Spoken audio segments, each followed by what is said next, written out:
see it. Let's get to Donald Trump, shall we? Leading the GOP field in the latest poll, yes he is, but is he embarrassing the party? Come on in, GOPAC Chairman David Avella. You know, David, I think he's an embarrassment to you other Republicans, isn't he?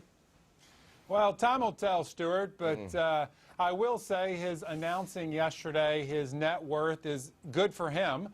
Now Harry Reid and Nancy Pelosi and Hillary Clinton can't make up lies about his success as they did to Mitt Romney 4 years ago. You know what, David, I got to tell you, I don't think you're dealing with him. I think you're all worried stiff about going head-to-head with Donald Trump, and you're scared to death of what he's going to say in the debate in early August. You don't know how to deal with him yet. Stuart, let's have confidence in voters that they're going to make a good decision, which they will, in picking our nominee. I will say this. The one person who is really cheering Donald Trump on right now is Jeb Bush. Because if every day Donald Trump gets news, it means all of Jeb Bush's other contenders aren't getting news. And if this is a race between Jeb Bush and Donald Trump, if you consider what Newsmax poll just came out with, that 62% of Republicans won't vote for Donald Trump at the end of the day. This helps a guy like Jeb Bush. He wants Donald Trump to stay at #2 right now. Well, that's interesting, David. Hi, it's Gretchen Carlson. I usually see you on The Real Story. Hey, Gretchen, how are you? So great to speak with you on FBN as well. Okay, so here's my beef with this whole thing. I don't think that the RNC should be calling up Donald Trump and telling him to stop saying what he's saying, because I don't frankly think that the RNC does a fantastic job of messaging on its own. Would you agree with that? Gretchen, Chairman Priebus is trying to keep all the candidates from attacking one another, and kudos to him. That's never going to happen.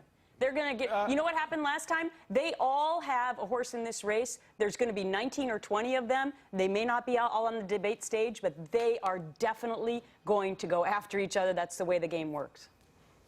You're right. You have followed politics a long time. It is going to be hard, despite the chairman's best efforts, to keep them from wanting to show the differences between one another. But, you know, Gretchen, that's healthy. Let's think back to what happened 8 years ago now, when President Obama and Hillary Clinton had a very spirited debate for their nomination. Right. It made Barack Obama a stronger candidate. And we're going to come out of this process with a very strong candidate once the primaries and once the nomination process is done. But so David, we should embrace this. We should embrace, in fact, the idea that ideas are going to be talked about. Now, that's interesting. You want to embrace the Trump candidacy. I was going to say... I think we want to embrace anybody who... I think you would be happier if he was not running. Stuart, look, he brings an ability to talk about success, and this is what really differentiates Republicans from Democrats. Republicans want everybody to have the chance to be successful like Donald Trump. And what Democrats want is that success shouldn't be rewarded, that instead you should be vilified, which is what they did to Mitt Romney. Well, that may be one of the 2012. things that Donald Trump, you know, represents as far as wealth and working incredibly hard to get there. But here's the other thing that makes him different. He's not a politician. Yeah. So that's why he says what he says. And he says, look, I'm not going to tie myself to any lobbying groups. I'm not going to, you know, go home and have to realize that I have to now back out of what I said earlier just because of the constituents or whatever. And I think that's what makes him different. And to some, that makes him refreshing. That's right. It makes him refreshing to some.